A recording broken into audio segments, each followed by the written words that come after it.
ब्रह्मांड न्यूजमध्ये आपले प्रथमतः स्वागत आहे। राज्य कर्मचारी तसेच पेन्शन धारकांच्या बाबतीत आताच्या काही प्रमुख घडामोडी। राज्य सरकारी अधिकारी आणि कर्मचारी त्याचबरोबर पेन्शन धारकांच्या बाबतीत आताच्या काही प्रमुख घडामोडी या वृत्तामध्ये सविस्तरपणे जाणून घेऊयात। वेतन त्रुटी निवारण समिती अहवाल। महाराष्ट्र राज्य शासन सेवेतील अधिकारी आणि कर्मचाऱ्यांच्या 7व्या वेतन आयोगामध्ये असणाऱ्या वेतन त्रुटी दूर करण्याकरिता न्यायालयाच्या निर्देशाने गठीत करण्यात आलेल्या समितीने अहवाल राज्य सरकारकडे सादर केलेला आहे। सदर अहवालास लवकरच राज्य शासनाकडून मंजुरी दिली जाईल। त्यानंतर वेतन त्रुटी असणाऱ्या पदांना सुधारित वेतन श्रेणी लागू करण्यात येणार आहे। राज्य सरकारी कर्मचाऱ्यांचे प्रलंबित प्रश्न।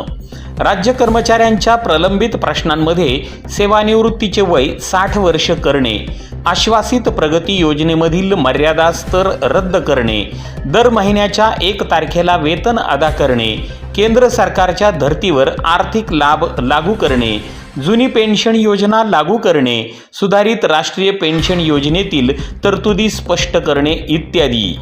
महागाई भत्ता वाढ।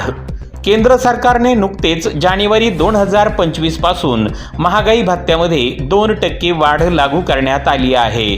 सदर DA वाढ राज्य कर्मचाऱ्यांना लागू होण्यासाठी आणखी 3 ते 4 महिने वाट पाहावी लागणार आहे।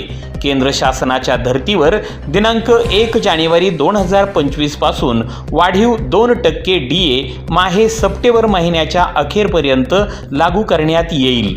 पेन्शनधारक। राज्यातील पेन्शनधारकांच्या बाबतीत पेन्शनमध्ये 8व्या वेतन आयोगानुसार पेन्शन वाढ करण्याची मागणी केली जात आहे।